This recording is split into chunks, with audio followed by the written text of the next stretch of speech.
कि अब जिस तरीके से आप प्रत्याशी हैं, तो जो युवा हमारे वकील हैं, उनके लिए क्या कुछ लेकर के आ रहे हैं और क्या कहना चाहेंगे कि किन मुद्दों पर चुनाव होना है? पुराने जो नेता थे हमारे, उन्होंने जो कुछ ऐसे कार्य किए जिनसे हमारा उत्तर प्रदेश का अधिवक्ता आक्रोशित है। तो अभी आपने कहा कि हमारे यहाँ चुनाव प्रचार प्रसार में कम पैसा लग रहा है या पैसा लग ही नहीं रहा, आपने ऐसे शब्द का इस्तेमाल क्या कहना है? बदलाव ये है कि चुनाव में जिस तरह के अन्यत्र पैसा खर्च किया जाता है, अनियंत्रित पैसा, उस पैसे को अधिवक्ता समाज के सहयोग के लिए लगाया जाए और जो स्वच्छ छवि के नेता हैं, जो बिना पैसा खर्च करके, कम पैसा खर्च करके, इलेक्शन लड़ करके सही चीज़ें अधिवक्ताओं के बीच में ला करके अधिवक्ताओं की लड़ाई लड़ने के लिए सक्षम है।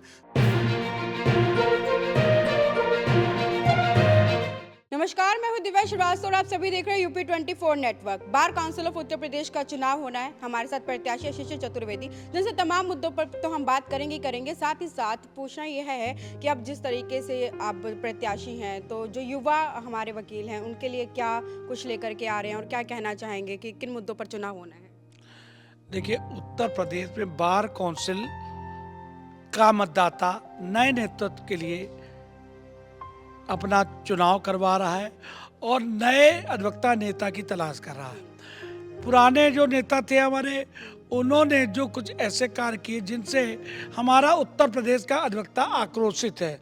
जैसे उन्होंने आंदोलन पे रोक लगाने की बात की, उन्होंने कैंडुलेंस, जो कोई अधिवक्ता दिवंगत हो जाता है तो कैंडुलेंस पे रोक लगाई, उन्होंने आम अधिवक्ता का रजिस्ट्रेशन जो ऑनलाइन हो सकता है उसको काम करने में बाधा डाली, उन्होंने लगातार अधिवक्ताओं के रजिस्ट्रेशन की फीस बढ़ाई, उन्होंने लगातार जिस प्रकार से जो चुनाव हो रहा है इसका खर्चा अकूत बढ़ा दिया एकदम से। 1,75,000 रुपये नामांकन फीस कर दी। नामांकन पूरे उत्तर प्रदेश की जगह एक ही जिले में, मतलब इतना आक्रोशित है कि वो नारा देने को मजबूर हो गया उत्तर प्रदेश का अधिवक्ता कि नए को दो काम, पुराने को दे दो विश्राम। तो इस नारे के कारण क्या हुआ, उत्तर प्रदेश में एक लहर सी चल रही है और मैं राम जन्मभूमि, मथुरा और काशी का पक्षकार हूँ और इसके कारण हो क्या रहा है कि राममय माहौल हो गया है पूरा। यहाँ भारी संख्या में आज अधिवक्ता आए हुए, हम लोग ने यहाँ पर एक छोटी सी गेट टुगेदर रखी थी, तो इसमें भी 700-800 वकील यहाँ अब तक आ चुके हैं और इनका एक ही नारा है, बोलो जय श्री राम, जय अधिवक्ता समाज। अधिवक्ता की जय करने के लिए व्याकुल है उत्तर प्रदेश का अधिवक्ता समाज और ये आगे लड़ाई जारी रहेगी जब तक ये नया नेतृत्व साफ सुथरी छवि का नहीं आ जाता है। और जब हम जीतेंगे तो युवा अधिवक्ताओं को जो है वहाँ पर स्टेपेंड देंगे 2,000। बुजुर्ग अधिवक्ता 65 साल की उम्र पे अगर वो लाइसेंस सरेंडर करेगा तो 10,000 रुपये उनको पेंशन देंगे। जो हमारा अधिवक्ताओं का हॉल में एकेडमिक माहौल, बार एसोसिएशन ने एकेडमिक माहौल बनाने के लिए नए बच्चों के लिए वहाँ पर बुजुर्ग अधिवक्ताओं से उनको लेक्चर दिलवाएंगे। तो इस तरह के एकेडमिक माहौल बनवाएंगे, चुनाव का खर्चा कम करेंगे, बुजुर्ग का सम्मान करेंगे और बुजुर्ग के सम्मान से ही अधिवक्ता को न्याय मिल सकता है, उसके अंदर गुणवत्ता बढ़ेगी और समाज के प्रति उसकी जवाबदेही भी बढ़ेगी। वकीलों के लिए बीमा, पेंशन और मेडिकल सुविधाओं के लिए क्या रोड मैप तैयार किया? 10 लाख रुपए बीमा योजना हम लोग करने का प्रयास करेंगे। 25 सदस्य चुन के जाएंगे और 25 सदस्य हम लोग 10 लाख रुपए के बीमा की वादा हमने किया है। हम जुडिशरी और जो युवा हमारे वो हैं अधिवक्ता, उनके और प्रशासन के अधिकारियों के बीच में खेल कूद के आयोजन की बात करेंगे जिससे एक स्वस्थ माहौल वहाँ उत्पन्न हो, क्योंकि लगातार जो युवा अधिवक्ता रहा है उससे अदालतों में सम्मान से बात नहीं की जाती है, तो उसमें कहीं ना द्वेष हो जाती है, माहौल खराब होता है। जब खेलेंगे कूदेंगे तो बनेंगे जवान और हमारा अधिवक्ता को मिलेगा सम्मान। तो इन नीतियों को हम आगे फॉलो करेंगे। अच्छा, जिस तरीके से आप आजकल देख रहे होंगे फर्जी मुकदमे वकीलों पर भी खुद होने लग गए हैं, तो इसको लेकर के और जो पुलिस उत्पीड़न भी होता है, तो इन सब को रोक के लिए क्या कुछ लेकर के आ रहे हैं, क्या रोड मैप है इसके लिए? देखिए, हो क्या रहा है कि ये जो पुराने लोग बैठे थे, इन्होंने हमारा एकेडमिक माहौल जो अधिवक्ताओं के बीच में होना चाहिए उसका ख्याल नहीं रखा। हर बार एसोसिएशन के बाद हमारे हॉल है, तो अगर मेरे वरिष्ठ अधिवक्ता हॉल में मंच पे बैठ करके वहाँ लेक्चर लें, इंटरव्यू लें, जो युवा बच्चे हैं उनको रूलिंग सिखाएं, उनको ड्राफ्टिंग सिखाएं, अगर वो सीखेंगे तो एक अच्छे अधिवक्ता समाज में बन के निकलेंगे। अब अच्छे गुणवत्ता वाले अधिवक्ताओं की संख्या लगातार घट रही है और हम लोग सभी लोग चाहते हैं कि अब एकेडमिक माहौल कचहरी के अंदर आए। बिल्डर, माफिया, गुंडा जो हमारी बार एसोसिएशन बैठ जाता था, हमारी बार काउंसिल बैठ जाता था, उस पर रोक लगाने के लिए और चुनावी खर्चे को कम करने के लिए हम प्रयास करेंगे कि एक छोटे से कार्ड के साथ चुनाव हो, बड़े बड़े पोस्टर, बैनर, छात्र संघ के चुनाव की तरह ना लड़ा जाए हमारे अधिवक्ताओं का चुनाव। इन सब पे काम करेंगे। एक अच्छा माहौल आए हमारा, यही मेरी अधिवक्ता समाज के लिए सेवा होगी। और निश्चित तौर पे बिना लागत के मैं चुनाव लड़ रहा हूँ, तो निश्चित तौर पे हम ही काम कर सकते हैं इसको। अंतिम सवाल रहेगा, चुनाव प्रचार प्रसार में बहुत पैसा खर्च हो जाता है, ये आप भी जानते हैं, हम भी जानते हैं। तो अगर चुनाव प्रचार प्रसार में अभी आपके अलावा भी तमाम प्रत्याशी होंगे जो ये चुनाव लड़ रहे होंगे, तो अभी आपने कहा कि हमारे यहाँ चुनाव प्रचार प्रसार में कम पैसा लग रहा है या पैसा लग ही नहीं रहा, आपने ऐसे शब्द का इस्तेमाल क्या कहना? देखिए, ये हमारे हाई कोर्ट के वरिष्ठ अधिवक्ता है श्री हमारे त्रिपाठी जी, आप इनसे दो शब्द लीजिए इस पे। ये लोग बताएंगे कैसा बदलाव की हमने बात की, ये सब बताएंगे। बताइए त्रिपाठी, दो शब्द आप रखिए। इनका बदलाव ये है कि चुनाव में जिस तरह के अन्यत्र पैसा खर्च किया जाता है, अनियंत्रित पैसा, उस पैसे को अधिवक्ता समाज के सहयोग के लिए लगाया जाए। और जो स्वच्छ छवि के नेता हैं, जो बिना पैसा खर्च करके, कम पैसा खर्च करके इलेक्शन लड़ करके सही चीज़ें अधिवक्ताओं के बीच में ला करके अधिवक्ताओं की लड़ाई लड़ने के लिए सक्षम है, हमें जिता के उनको लाना है। और हमारा संकल्प है, हम ऐसे ही नेता को जिताएंगे जो हमारे लिए खड़ा हो और हमारे लिए अन्यत्र पैसा ना खर्च करके अपनी मेहनत का पैसा ऐसे जो थोड़ा बहुत खर्च होता है वो करे और अब सबके अधिवक्ताओं के हित के लिए काम करें। तमाम कोर्ट के हमारे जी से बात करके बहुत अच्छा, बार के पदाधिकारी भी हैं। जी बताएं, क्या मुद्दे रहेंगे इस बार चुनाव? चुनावी मुद्दा यही है, मेनली पुराने को बैठाना है और नए को लाना है। जो महत्वपूर्ण इस टाइम जो है व्यवस्था है उसमें सभी का जो है मत यही है कि नए लोग को लेके आना है, नई सोच और नए समाज जमाने के हिसाब से ही चलना है। ठीक है, अच्छा क्रम सबसे वरिष्ठ अधिवक्ता हमारे कई विभागों के वकील हैं। साफ सुथरी छवि के व्यक्ति को लेकर के आना है और अब की बार शिशिर जी को जो है हमें जो है चुनाव जिताना है। तमाम अधिवक्ता मैं देख रही हूँ आपके समर्थन में यहाँ पर हैं और श्रीवास्तव जी बहुत शानदार एडवोकेट है। ये हमारे लिए सम्मान की और गर्व की बात है कि शिशिर जी जब इस पोजीशन पे आएंगे, जो हम लोग इनको सम्मान देना चाहते हैं, प्रथम वरीयता वोट का हम आप लोगों से आह्वान करते हैं, सब लोग प्रथम वरीयता वोट दें इनको। क्रम संख्या बताएं। क्रम संख्या 274।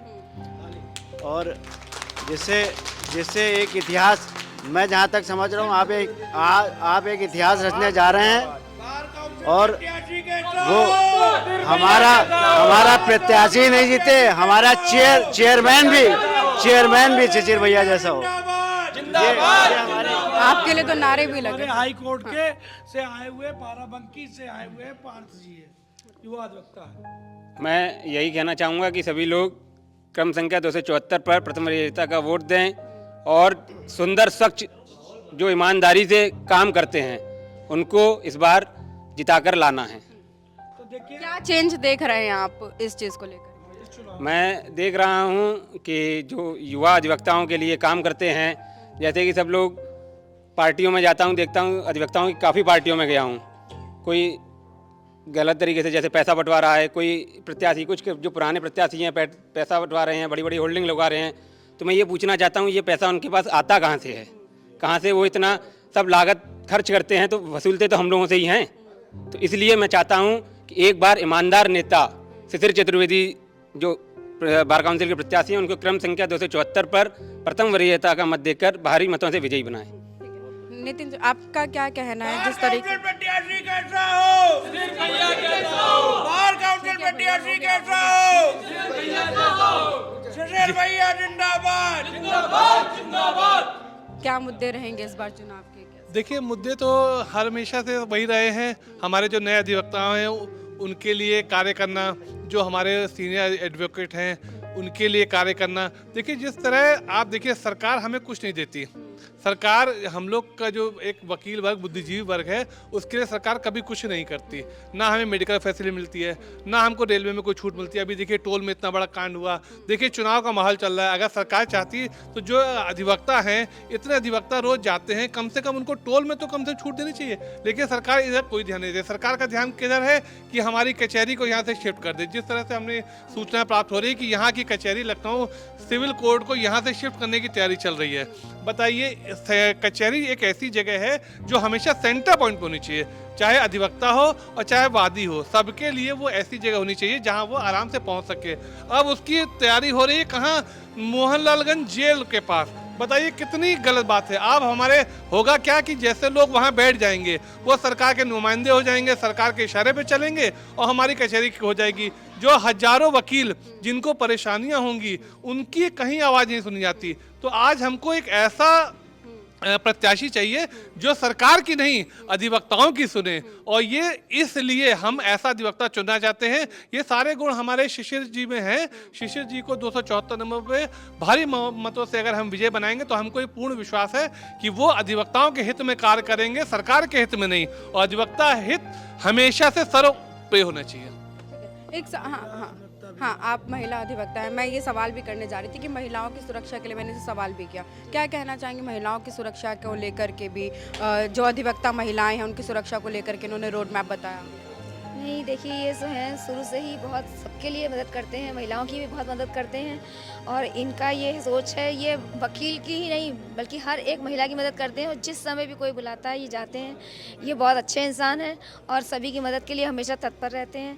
इसलिए इनको प्रथम वरीयता का वोट देकर इनको जिताया जाए तो ये सबकी बहुत और अच्छी मदद करेंगे। देखिए महिला अधिवक्ता के आप बताता हूँ मैं आपको, मैंने तय किया है कि बार काउंसिल पहुंचने के बाद 2 सीटें महिलाओं के लिए आरक्षित की जाए, जिससे महिलाओं का हक की बात कौन करेगा वहाँ पर, ये मैंने सोचा है। अभी लखनऊ सिविल कोर्ट की 8वीं मंजिल पे एक बलात्कार हुआ एक महिला वकील का। वो बात किसी मीडिया ने नहीं उठाई, बहुत दर्द हुआ और हाई कोर्ट से तुरंत उसको रिलीफ भी दे दी। कोर्ट रूम के अंदर रेप वीडियो बना, ब्लैकमेलिंग हुई, लेकिन किसी ने आवाज़ नहीं उठाई। कितना बड़ा मुद्दा तो दबा दिया गया। तो हमने उसका वीडियो बनाया और मैंने उस पर आवाज़ उठाई और पीड़िता को न्याय के लिए आगे हम उसकी लड़ाई को जारी रखे। तो महिला अधिवक्ता हो चाहे पुरुष, सबका समानता से हम आवाज़ उठाते हैं। और सबसे खास बात हमारे साथ ये है कि हम यहाँ खड़े हैं, जहाँ आप देखिए श्रीवास्तव जी भी मेरे साथ, ठाकुर साहब भी हैं, यादव जी भी हैं, गुप्ता जी भी हैं, सभी वर्ग के लोग मेरे साथ यहाँ मौजूद हैं। और यही हमारी जीत की और सफलता का कारक बनेगा, क्योंकि जिस प्रकार से जातिवाद, क्षेत्रवाद और धनबल का उपयोग राजनीति में हो रहा है, जिससे सही लोग चुन के नहीं आ रहे हैं, तो सही लोग चुन के आना बहुत जरूरी है। और लखनऊ को तो आग की भट्टी पे रखा हुआ है। लखनऊ सिविल कोर्ट बाहर ले जाने की तैयारी, एक बड़े आंदोलन के लिए सही नेतृत्व की आवश्यकता पड़ेगी। और अगर सरकार के चाटुकार जीत के बैठ गए तो न्याय नहीं मिलेगा। मतलब एक चीज़ और भी है कि जैसे आपने बताया कि सरकार के चाटुकार, आपने एक शब्द इस्तेमाल किया। मैंने तमाम वकीलों को भी देखा है जो सरकार के पक्ष में बात करते हैं। तो जिस तरीके से अब आपने कहा कि प्रत्याशी और भी तमाम है जो कि है, तो अगर कभी ऐसा होता है कि आपको सरकार के खिलाफ आगे आना पड़ा तो कैसा रहेगा आपका?